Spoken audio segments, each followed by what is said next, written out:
This is a Roqe Media series, The Contemporary History of Iran, Part 23.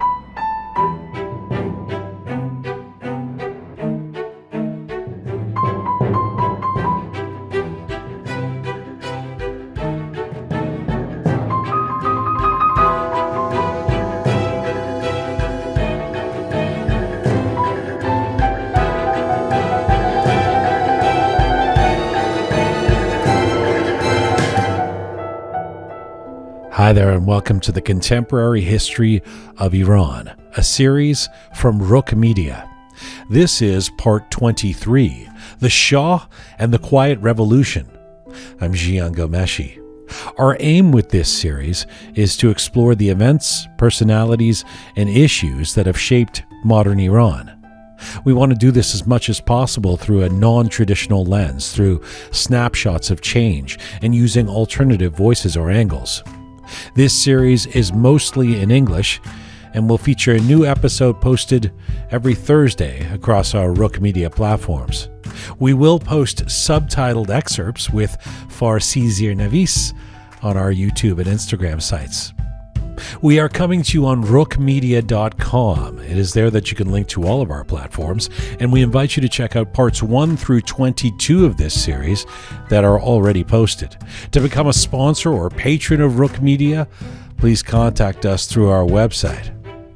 All right, let's get started. Here now is the Contemporary History of Iran, Part 23.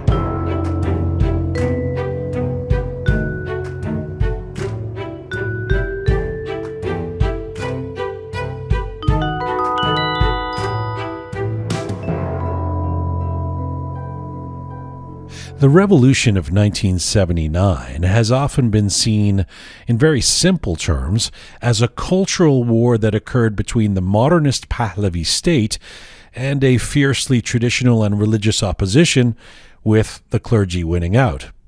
But of course, the story is more nuanced than that. In the decades preceding the Islamic Revolution, different political groups with sharply contrasting agendas embraced the politics of spirituality.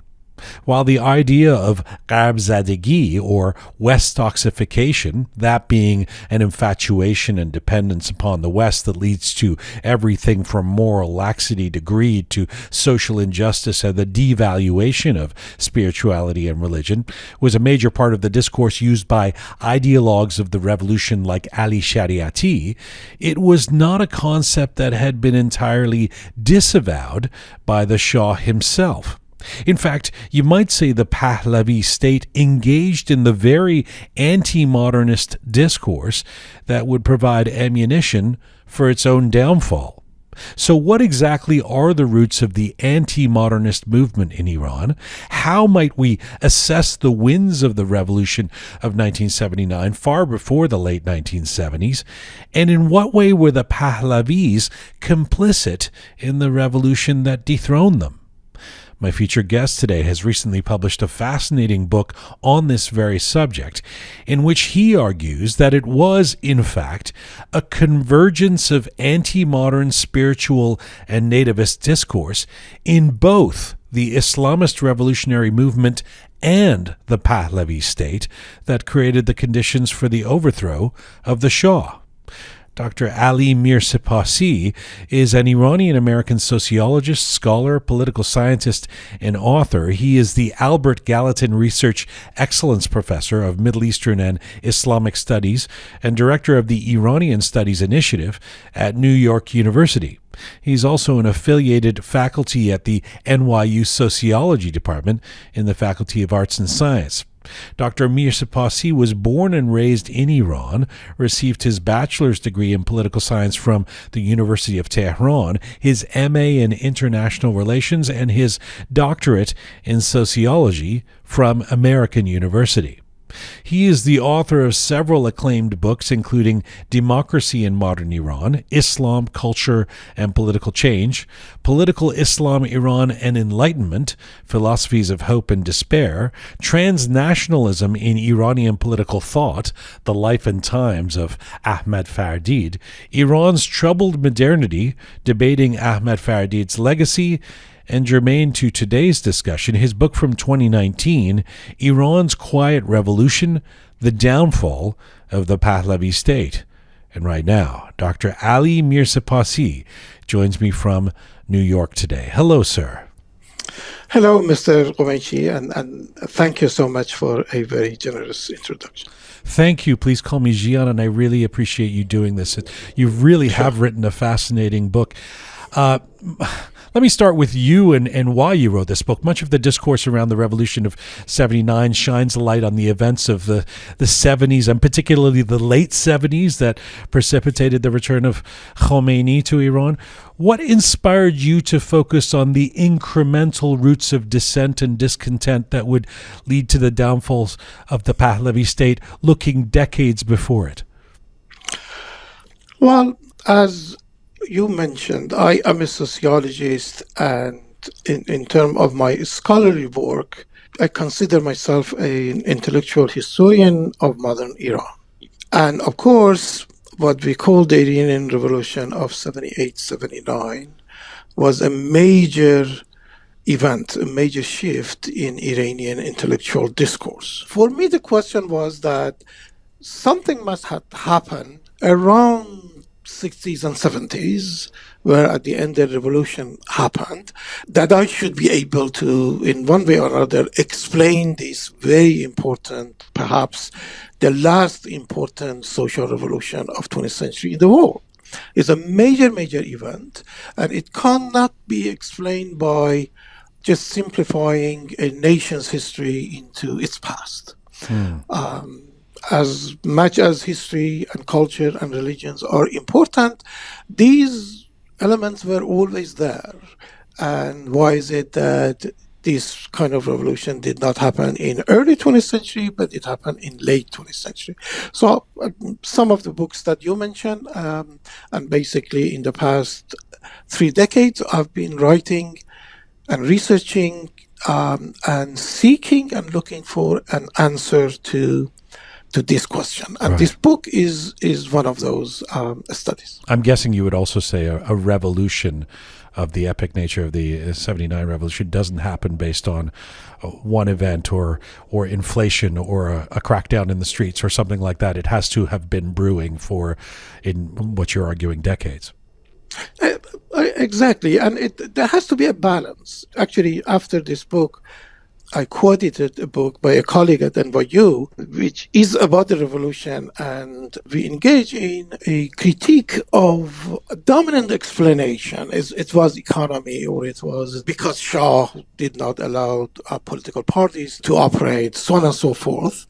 Of course, sociologists and political scientists and others have always argued that a major social events, and this is true of every revolution, when they happen because it's articulations of many causes and forces. On the one hand. On the other hand, there has to be a very specific explanation for the event.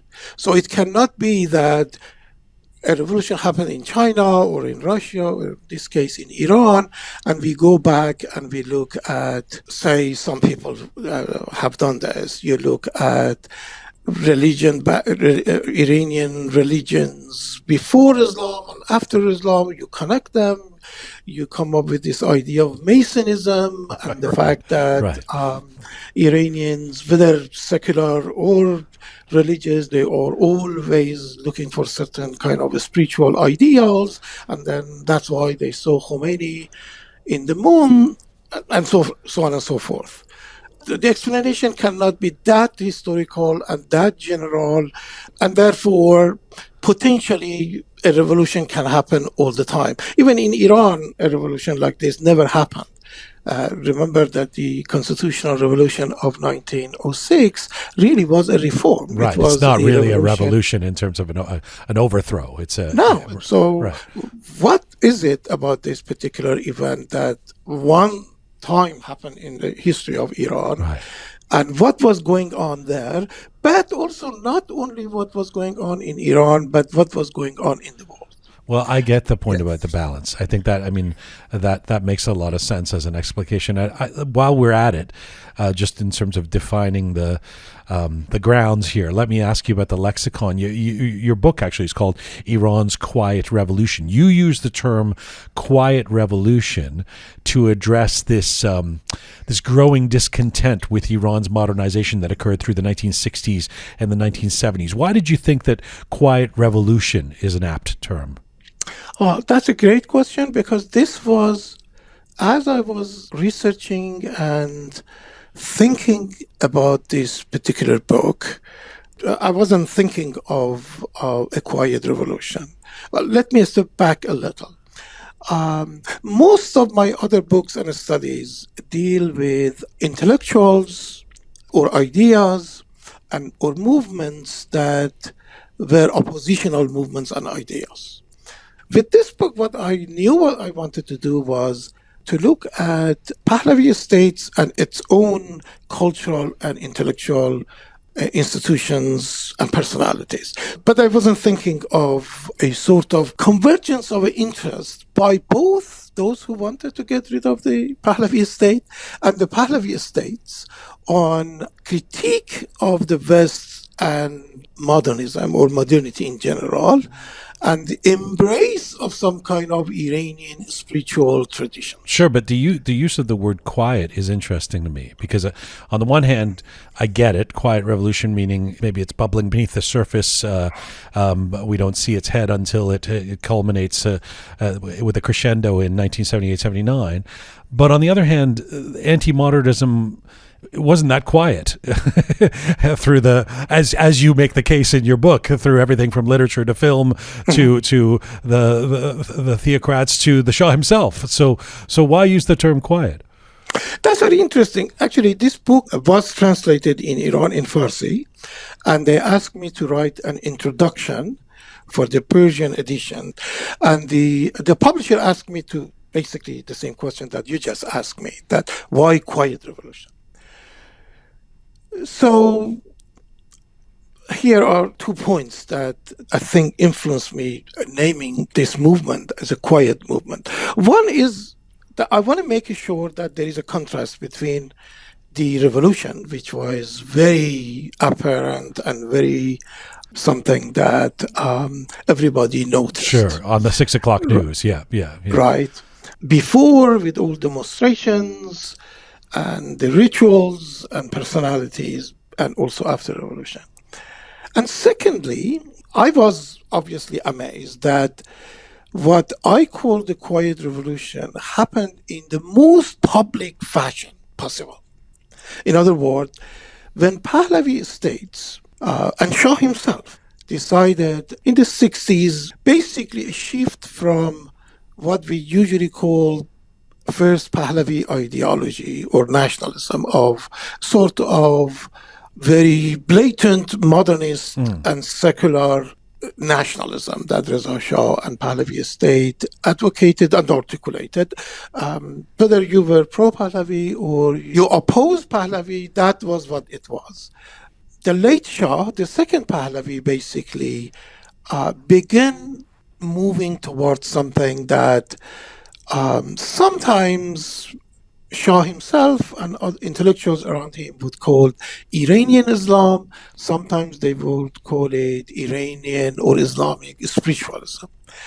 And the person responsible for really, in a philosophical way, articulating this, and I don't want to get into details of that because it becomes a little too technical, was Henri Corbin, the French philosopher, the French scholars of Islam, who actually coined the term Iranian Islam, which really means something close to what we call Irfan in Persian. Right.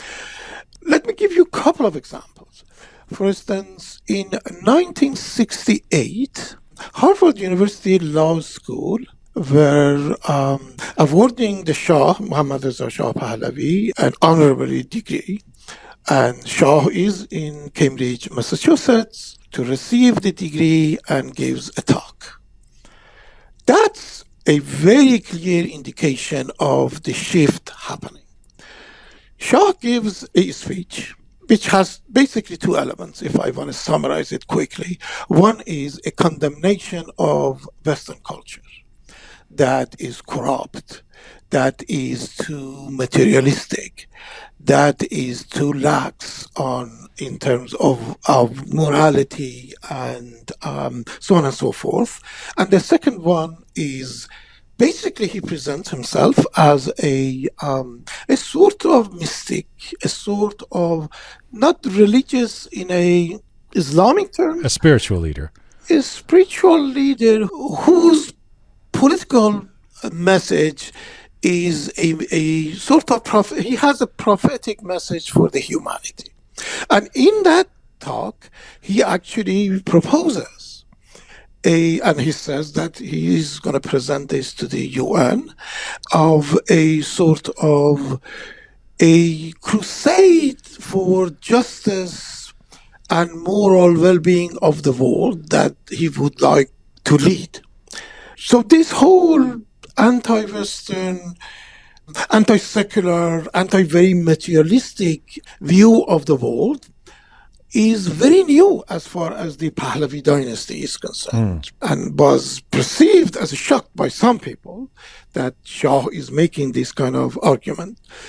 I don't want to get into this. Let me actually come back to that, because you're getting a little ahead of me here, because I do want to ask you specifically about how and when it started, when you started to see that with the Pahlavi regime, etc. I think we were still talking about why it's called Quiet Revolution, but I think you've answered that. Let me, before we actually get to the most fascinating element of the anti-modernist movement, as you've articulated in your book, and that is that it's not only not opposed by the Pahlavi regime, but in fact enabled by it. Before we get to that, in general, Dr. Mirsepassi, what were the seeds of the opposition to Karzadegi, to this Westoxification in Iran? Where do you see the anti-modern oppositionists first gaining strength? When do we first see this in general?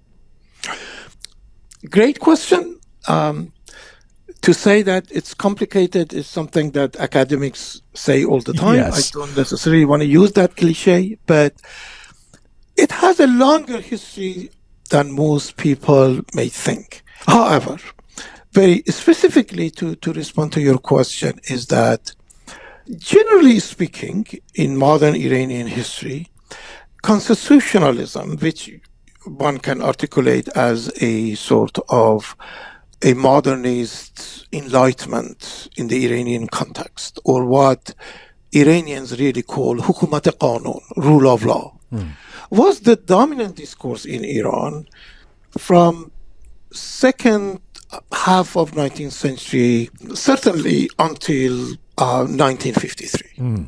And I'm really talking about both conservatives and liberals and the left and everything in between. And that included the Shia ulama. So that was the dominant discourse. What happened in post-coup 1953 coup was that the oppositional, those who opposed the Pahlavi state, felt that the West has betrayed Iran and constitutionalism doesn't work. Intellectuals, for instance, you mentioned Ali Shariati, Jalal al-Ahmad, but it goes beyond that. These days, Dariush Meherjoui is on the news because they didn't allow his film to be screened. People like him. When he was young, he went to LSU to study philosophy, and he became a big fan of Heidegger. These are anti-modernist German trends, and came and made all those films that, in a sense, you can say that it was his works were are among some of the leading anti-modernist work. So the opposition began studying and learning about these particular, what we call counter-enlightenment ideas in the West, and very important intellectuals such as Farid, Shah, others went to France. They studied under Henry Corbin, and they came and translated their works, and they published their own workings.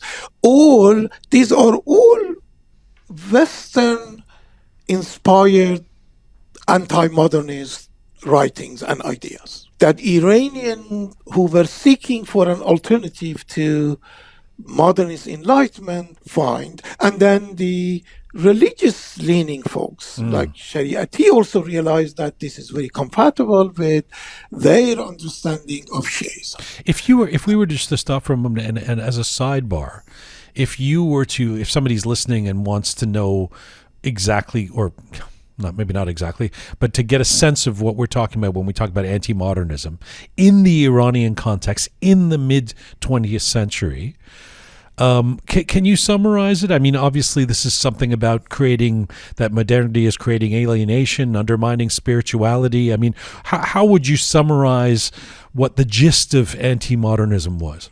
Yeah. Well, I think if I usually simplifying ideas doesn't work, but in this case, it may. Okay. It comes with the idea of returning to ourselves, to our own values. A very important intellectual or political figure who really popularized this anti-modern trend in Iran was somebody who recently died, Ehsan Naraqi. Ehsan Naraqi wrote a series of books. I just name title of these books and I think it would explain it. Yeah. One is Ghurbat Gharb, Alienation of the West.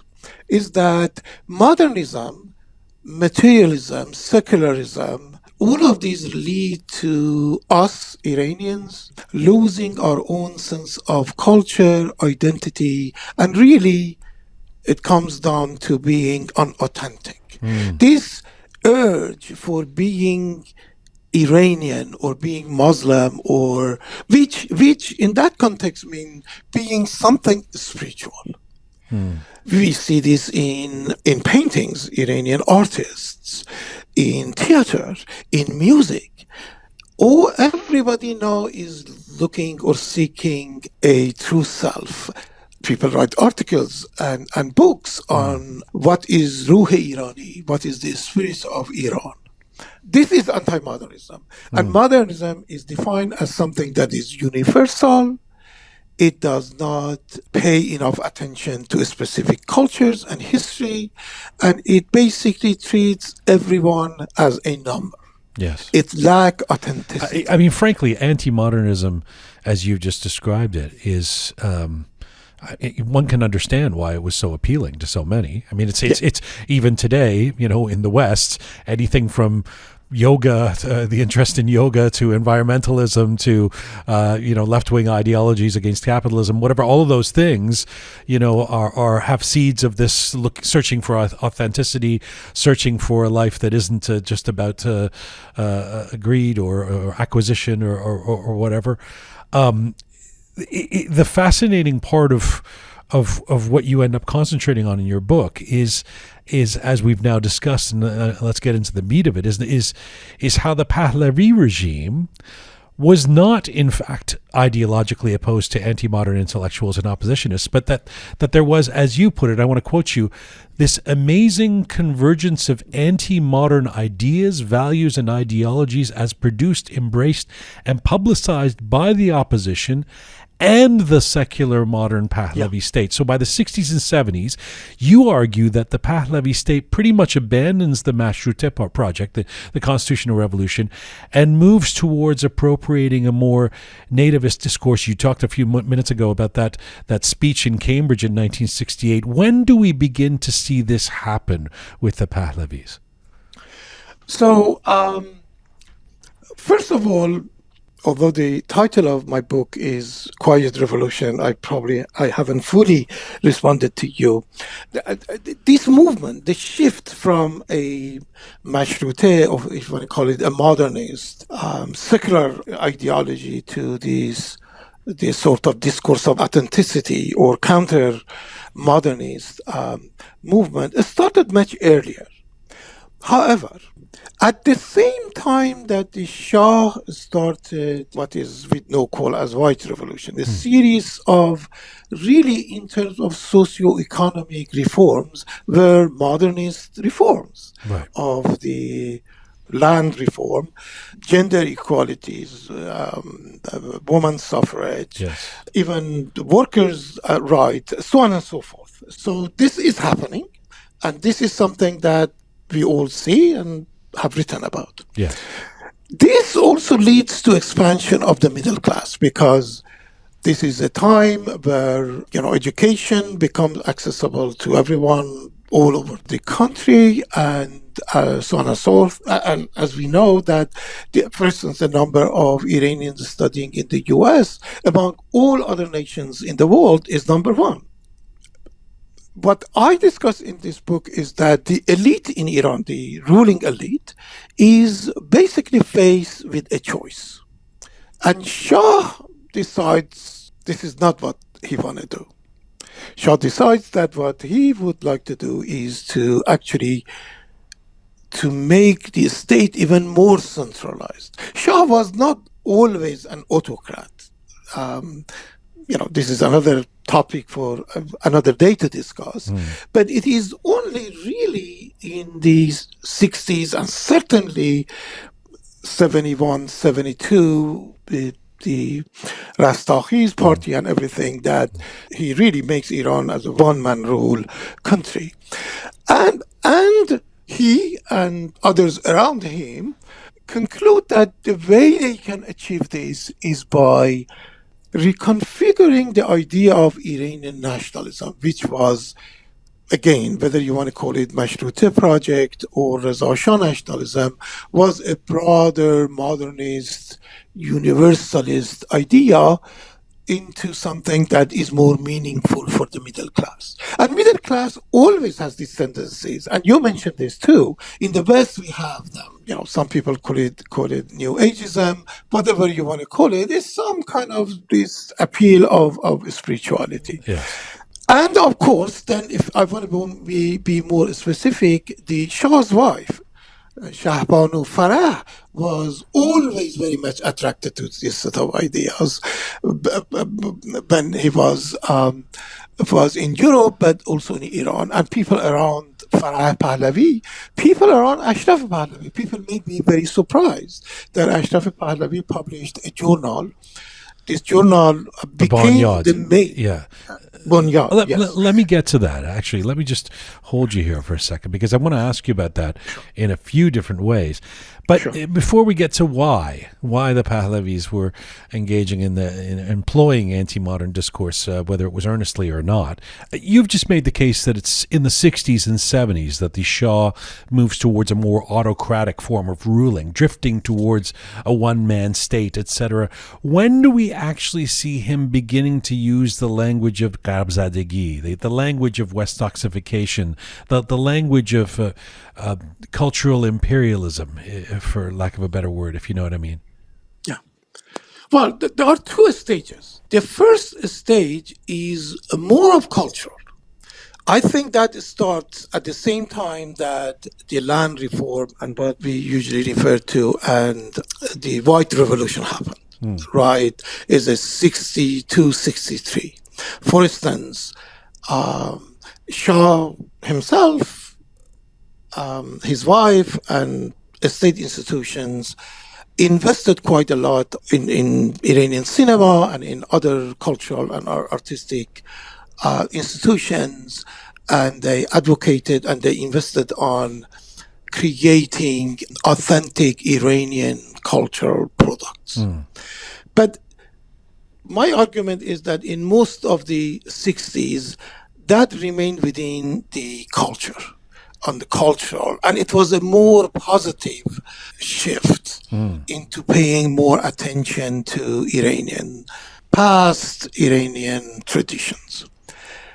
With the real increase in oil revenue, and I would say that since you're asking me, I have to come up with a particular date, I would say 72, 73.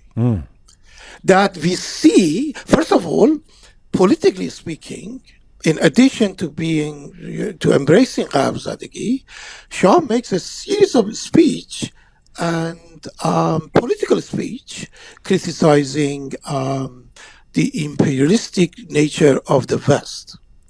In fact, one can see elements of, I don't want to say it was a totally anti-American, elements of anti-Americanism. Hushang Nahavandi, who was his minister, talks about the fact that he noticed that Shah is more hostile toward Israel, and he also feels that this start happening in 72. He provided Iranian military to Egypt in the war against Israel, so he did it. We see this, of course. A little later, in his last book before he left Iran. We'll get to that. That's a fascinating chapter in he your book. also obviously discussed this. But I would say that in a blatant way that he embraced Karzadegi is 72, 73. And I'm going to ask you this question now. This is in a number of different ways, because I know it's, by the way, I know there's no way to get a simple answer out of you. You're too much of an academic. Thank God we're not CNN. They would need an answer in 20 seconds, you know. We've got all the time in the world. So I appreciate that you're giving us nuance, which is actually the underpinning of your book. It's a nuanced way of looking at how the revolution came about, as opposed to simple answers. Why? Let me ask a simple question, however, and as I say, I'll ask it in a few different ways coming up. But why would, I guess this is the $20 million question. Why would the Pahlavis employ anti-modern discourse while they are concurrently working towards the nation's secularization and modernization? Okay. But let me try to give a more direct, straightforward answer to you. As a sociologist, my analysis now is that the Shah, the Pahlavi State, was faced with a choice of either democratizing and letting the middle class, huge millions of people who were product of Pahlavi modernization, to participate and open up the country, or to choose a model that other countries have also used. And that is that modernization without modernity. To be brief, I give you two cases, more or less at the same time. One is Saudi Arabia. People have written books on this, that Saudi Arabia's socio-economic projects and policies are very modern. They are into modernization, even very similar to what Shah was doing, but they call it modernization without modernity, right? They have these alliances with Sunni muftis and ulama, and in terms of their attitude toward gender and cultures, they follow Islam, as they say, right? Because they didn't want to open up the country. At the same time, actually, in the 70s, this also happened in Egypt under Anwar Sadat. This return to the village, what is authentic Egypt and Egyptians. And in fact, Sadat was killed by somebody who he tried to imitate. So this is not necessarily unique to Iran. And then there are cases that were more successful, like South Korea, some of the Latin American countries where they open up. So it's a sociological issue. It's not that Shah just was bored and came up with this idea. When modern societies develop, at some point you have to either invite everybody sort of to participate in their own affairs, or you have to engage in some kind of a project that is from my perspective, close to fascism, which means that you privilege certain cultural ideas and hope that you can mobilize everybody in the nation around those ideas. The right wing in the West sometimes try to do that. Right. Dr. Mirsepassi, you say the Pahlavi, in terms of bringing on the revolution eventually, you say the Pahlavi State's embrace of anti-modern discourse performs two critical functions. At least this is what I identified in your book. Let me take them one at a time. You said, first, it undermines the Shah's autocratic, let's call it, modernization project, and fosters resistance to Western cultural influence. Now, when you say fosters resistance, it's interesting to me because that resistance, I'm imagining, would naturally be there from traditionalists or the clergy. Say, how do you believe the Shah actually fostered resistance to Western cultural influence? Well, I can give you an example. We know some very important people who occupied very high position in Shah's government, right? Including certain generals. They were loyal to Shah, not that they were not loyal to Shah. Okay. But the fact that Shah and cultural institutions that were part of the government were producing this Karzadegi, this anti-Western, anti-modern literature, they also subscribed to it.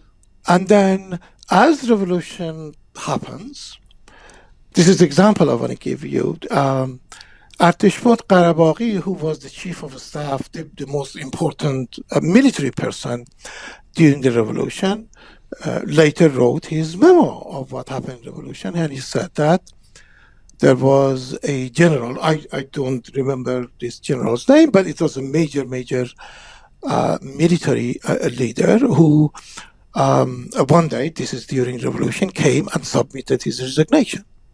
And I said, General, whatever his name was, that this is a very important period. There is chaos all over in the country, and this is not the time for you to resign. And the Qarabaghi said that the general said, "Oh, I know I don't feel good, but I am facing with a moral dilemma, and that's why I am resigning." And Qarabaghi asked him, "What is the moral dilemma?" He said, "You know, I come here and I work in the chief of staff building, wherever it is, during the day. Then at 5 o'clock I go home, change my uniform, and go and demonstrate against the government. And I feel that I cannot continue this." There are hundreds of people like this that one can mention. People we know, actually, who participated in the revolution because, and they started by believing Shah, by believing people like Ehsan al-Naraqi, like Sayyid Hossein al-Nasr. They were very eminent people around Shah. But are you saying that if the Shah hadn't embraced anti-modernist discourse, they wouldn't be out there demonstrating? I mean, is that part of where you're going with that? What I'm saying is that the situation in Iran could have been like Turkey, right? So in Turkey, there is this anti-Western, anti-modern, perhaps majority in Turkey, but there is about, it's very, very hard to come up with a hard number, but between 20 to 35% of people who believe in the modernist ideology of modern Turkey. And they are a very important force. In Iran, we did not have this.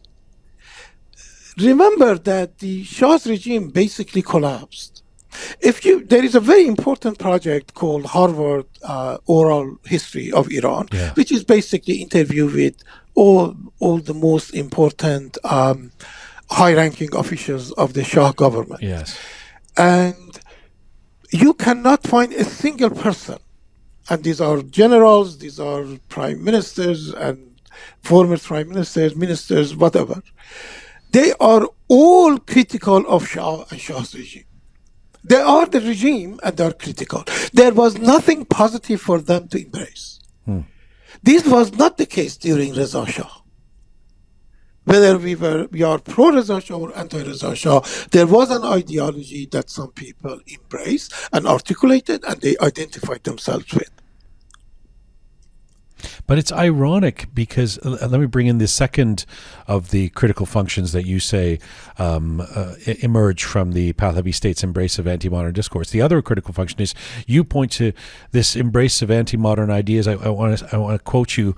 You say provided a powerful sense of national solidarity, invoking Iranian and Islamic past traditions and identity as an alternative to Western values. Now, you see This to me, again, setting aside whether the Shah and Shahbanu were earnest in their, anti-modernism or not, this to me seems the reason for the political gamble. Okay, this unites the country, national solidarity, and then they'll have my back. I mean, would that solidarity not actually strengthen the Pahlavi monarchy to reign absolutely? Wouldn't that be the whole Yeah, point? well, potentially. That's why I think in the book several times I describe this whole shift as a high stake gamble. Yeah. In other words, I'm not saying that what happened, what Shah did, would have failed no matter what. It's a high stake gamble, right? My analysis then as a sociologist is that Shah was naive. When I say Shah, I really mean him and his advisors and people around him. They were sociologically naive, right? Not as sophisticated as, say, Saudi royal families. That to succeed, they had to also create an alliances that, for instance, some religious leaders. But they alienated them even more, right? They embraced Islam or some version of Islam, but the behavior toward the ulama as a structure alienated them even more, right? Or they did not necessarily By the way, keep. alienating them but not crushing them, importantly, right? Well, yeah, exactly. Or let me again. This is another time I can be simple and be Okay. more. My Okay. statement would be meaningful. That they didn't cultivate a relationship, Ah. right? For instance, we now know some of the ayatollahs and others who were not necessarily happy with Khomeini, and they actually approached Shah a little before everything fall apart. At least this is their words, that Shah was so arrogant and so detached from reality that did not even want to talk to them. Right? So, no, it potentially they could have. I can give you an example of what is going now, right? Governments, when they are in trouble, they always try to manipulate and to co-opt certain popular ideas. I have noticed in the past couple of years that Islamic Republic leaders are increasingly using Iran as opposed to Islam. And that, because nationalism has become such a powerful thing. But that's also a gamble in itself, right? You cannot do that, but all your policies are against the national interest of Iran and privileges, say, Shiism. But this sociological naivete, as you put it, is so startling at times. I mean, obviously, hindsight is 2020. It's all in retrospect, Yeah. But it's so and confused, startling and confused. Because on the one hand, there's the crackdown on some dissent. There's Savak, etc.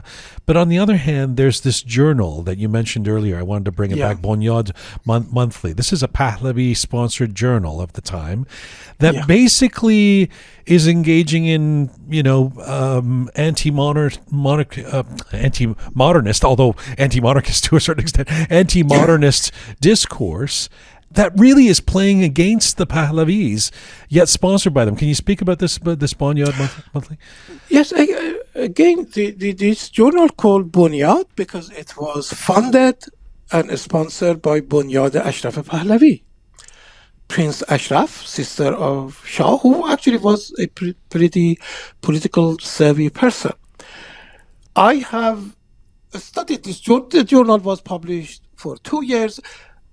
I was at the University of Tehran when this journal was published and was known as the most important intellectual journal published by the government. So it was a very important intellectual publication.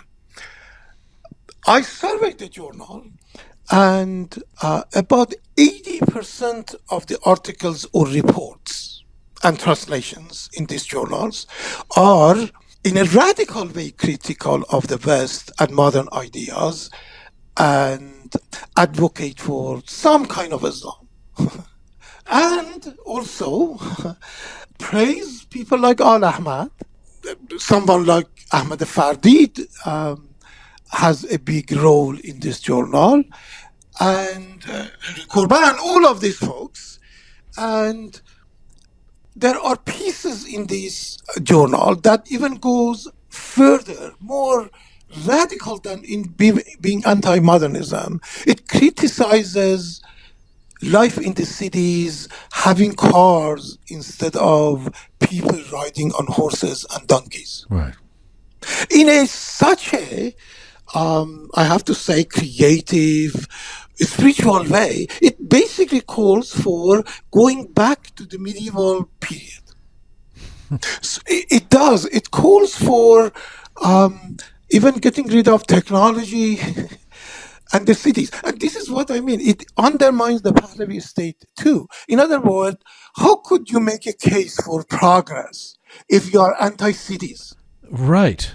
I mean, all of this stuff is directly in contradiction to the tenets of the White Revolution, right? Of ostensibly what the Shah was standing for. That's why it's so confusing and it's so damning in terms of the Pahlavi engagement in that kind of discourse.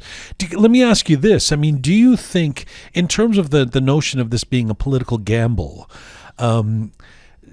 Obviously, by the end, it's a gamble that they lose. Do you think it worked for a while? I mean, through much of the 60s and 70s, for example, how successful was if we look at this anti-modern ideologies as a way, for example, of disparaging the secular left or the liberal national forces, right? Nationalist forces. Yes. How successful was that?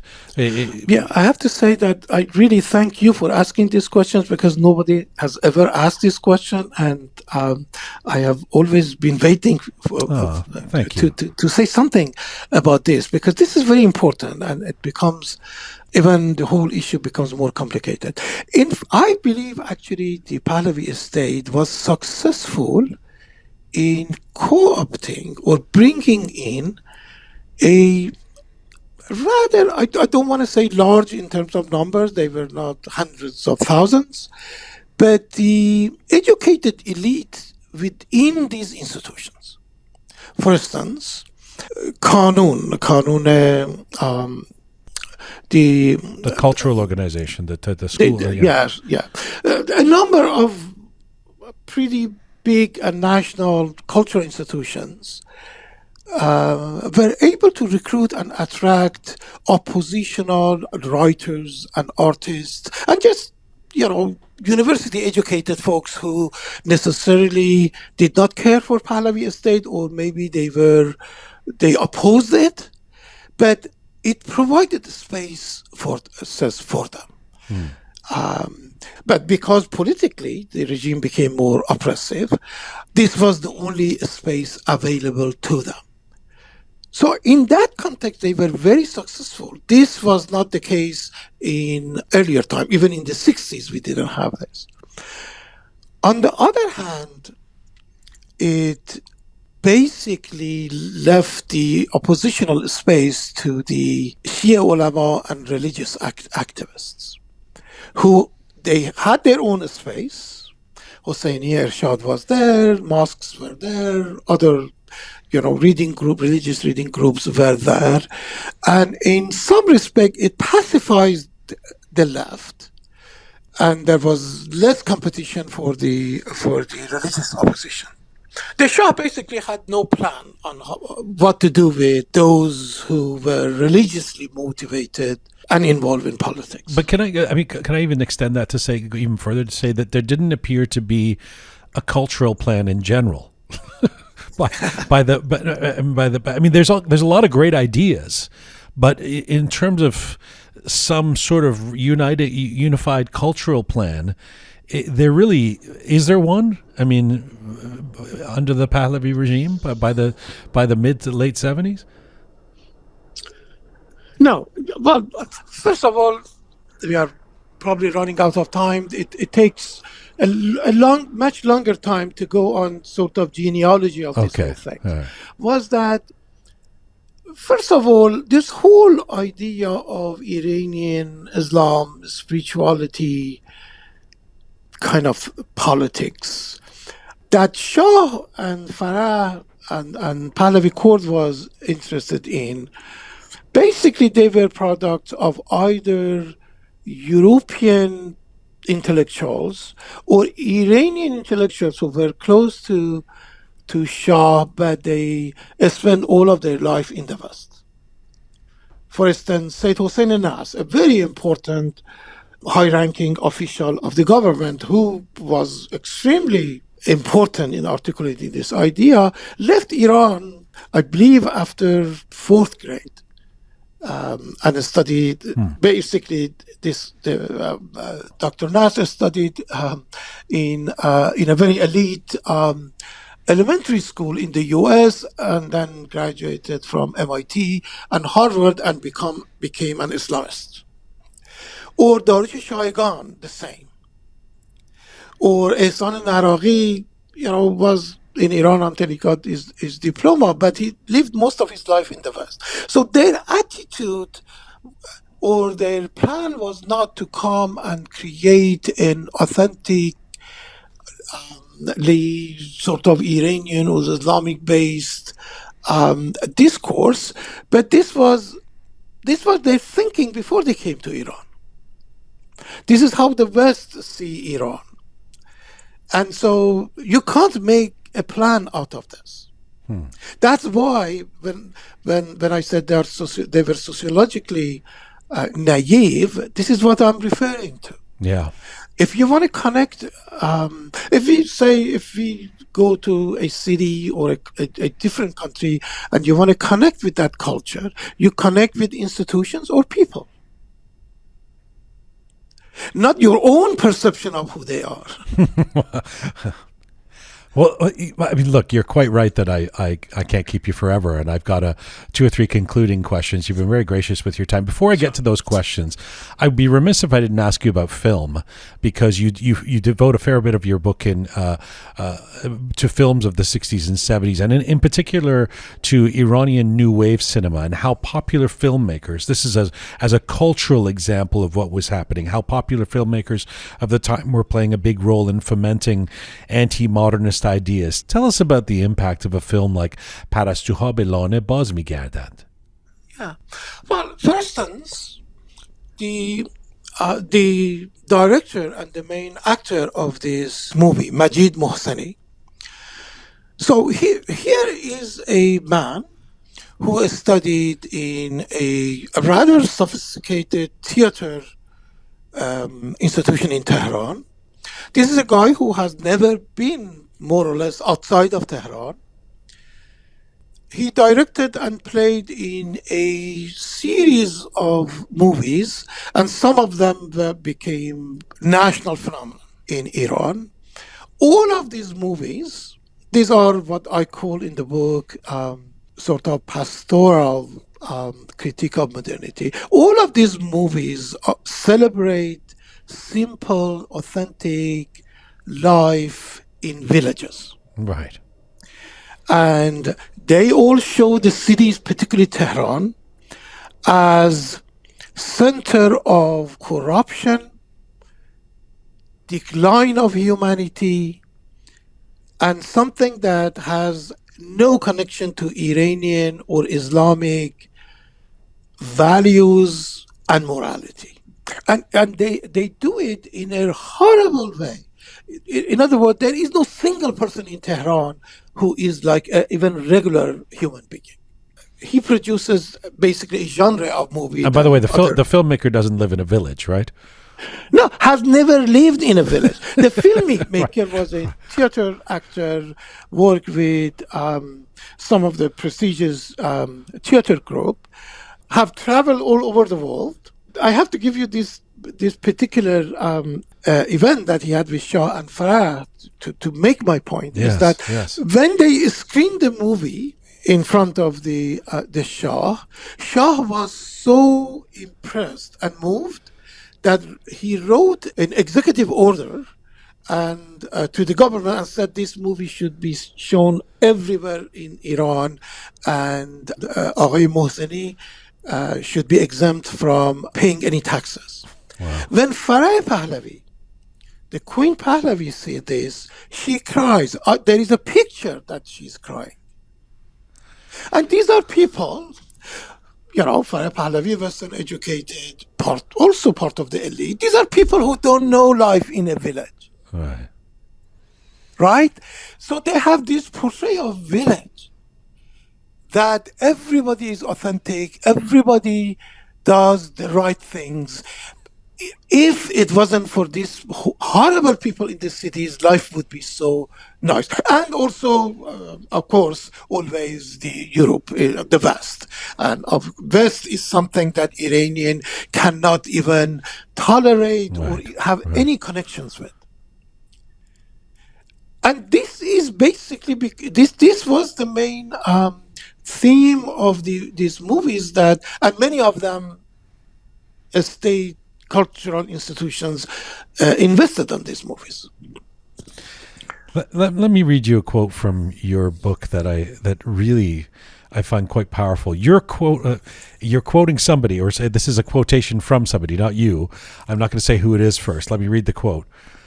Our fundamental aim in building Iran's society of today and tomorrow is to promulgate and fortify as much as possible the true meaning of Islam in our society, so that the society of the great civilization will be on truly blessed with faith, purity, virtue, and maximum spirituality.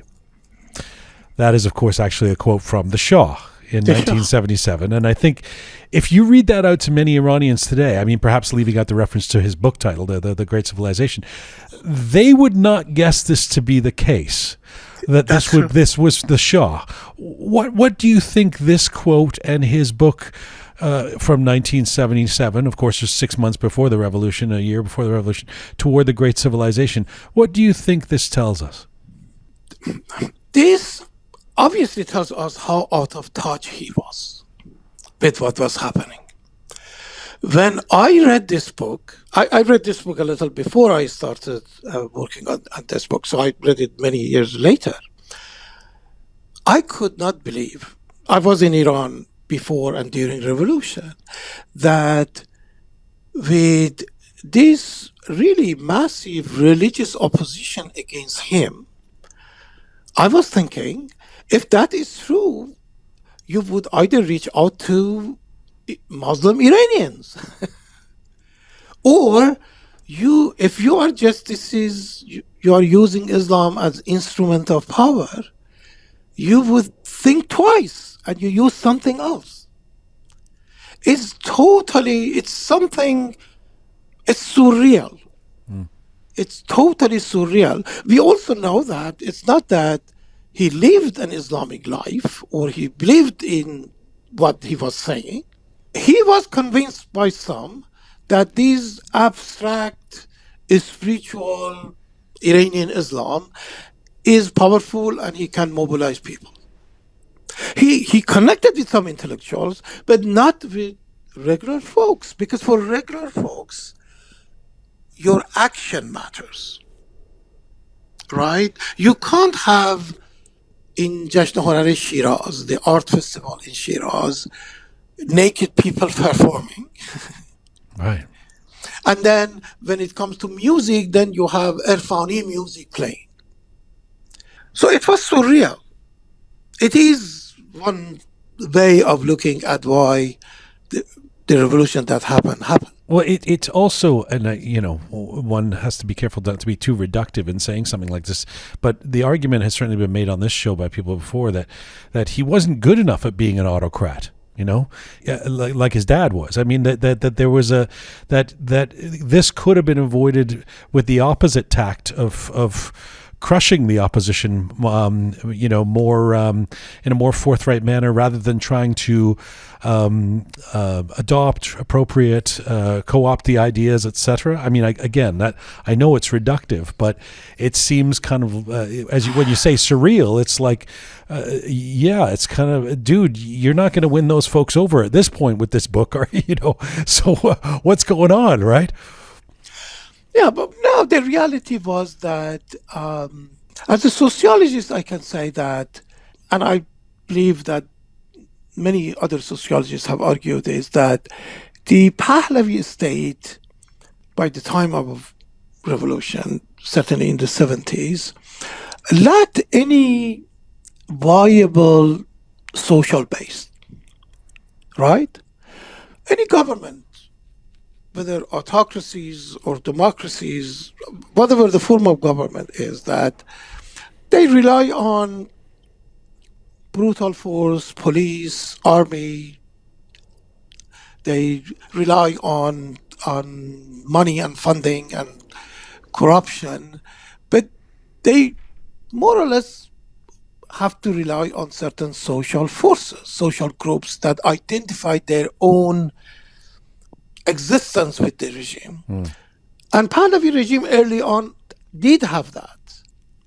But the second Pahlavi, certainly in the 70s, was totally devoid of that. The example I'm saying, I'm not just exaggerating this. I just was shocked to see that these former prime ministers and generals and very, very close people of Shah, they are all saying that everything was bad during the Shah. I didn't have any role in this. I always told people that what we are doing is not appropriate, but I had no power. And everybody repeats this. It's like a script that somebody has written and they're all reading from. Which means that nobody identified themselves. These are most high-ranking officials with the government. Can I ask you a final couple of questions? And again, I thank you for all your time. And these are sort of big picture questions that I know there's no exact science to. But given that your book is called Iran's Quiet Revolution: The Downfall of the Pahlavi State, you're drawing a connection between the growth of anti-modernist thought that the Pahlavis embraced and the downfall of their state. Would you go so far as to say, Dr. Mirsepassi, that the revolution would not have come to pass if the Shah had not embraced an opposition to Karzadegi and ideas about the West? Well, I'm glad that you asked this question because, no, that's not my argument. I started this conversation by saying that I'm an intellectual historian. My interest is just as an intellectual historian. In other words, I am not covering other issues. No, I don't think that a major social event in a history of any country happens just because of certain ideas. I think what we call material infrastructure of the society is also very important. I'm not engaging in that kind of discussion in this book. I'm not saying this caused the revolution, or I'm not a sort of intellectual determinist. No, Gotcha. I'm just saying that Shah lost the battle at the ideological level this way, that engaged in a high-stake gamble and lost it. I'm not even saying that he was condemned, and it was predetermined that he would lose it. But I am not in no way arguing here that revolution happened because of this. No. And finally, where do you believe the residue of the Quiet Revolution is today? How do you believe the specter of Westoxification continues to be used today, perhaps? Well, all of these are of course very complex. I don't want to necessarily give you a reductionist respond to that, but I believe that there is a continuity in a way that both it seems that the government of Iran and those who oppose or do not like the government still believe in what I would call Iranian exceptionalism. That whatever happens or what is happening for the government is happening because Iranian is so unique and very different from every other nation. And I'm troubled by that because that's in a way the sort of finding the foundation of this Westoxification. But there is also convergence of that I think we see is that the Islamic Republic is losing their ideological legitimacy of portraying, ruling a nation, but saying that our goal is Islam, which really has no border. So they are increasingly embracing nationalism. And the opposition, it seems that the main opposition, at least, in terms of ideas, is a nationalist, is nationalist, right? Which is undermining itself because Iran is certainly, when it comes to ethnicity, is a very multi-ethnic place that needs a different kind of way of seeing Iran. My last book that I published a couple of months ago is called Discovery of Iran. And in that book, I'm trying to say that we have to begin thinking of Iran not as an exceptional case, but as a more cosmopolitan case. This is what intellectuals of Iran between the two wars were thinking. And this whole discourse of Karzadegi, unfortunately, basically corrupted it. And so I don't know if I'm responding to you or not, but I think that a sort of different version of this Westoxification discourse of Iranian exceptionalism is still really is the current trend. Dr. Ali Mirsepassi, it's been a great pleasure. It is a fascinating book, and it has been a very enjoyable and educational chat for me. I thank you so much. I hope you'll come back and discuss some of your other books. But I thank you for the time you've given us today. Thank you so much. I really enjoyed the discussion and very very interesting questions that you raised, and I hope that we can reconnect in the future. Thank you so much. Merci. Khodafis. Khodafis. Dr. Ali Mirsepassi, an Iranian-American sociologist, scholar, political scientist, and author. His latest book, just released, is called The Discovery of Iran, Taqi Arani, a Radical Cosmopolitan. Dr. Ali Mirsepassi joined us from New York City today. This is Full Time for the Roqe Media series, The Contemporary History of Iran, Part 23. Please check out our regular editions of Roqe and all things related at roqemedia.com. That is our website, roqemedia.com. Thanks to the amazing team who make Roqe Media happen. Talented Anahita, Super Patty Saw, Ponta the Artist, Savvy Roham, Aghai Mehrdad, the fabulous Keon, Captain Reza, and Groovy Shaya. Thank you to all of you out there for supporting us and sharing our content. Please subscribe if you've not done so already. You can find me on Instagram at Jian Ghomeshi. Mizun Bashin.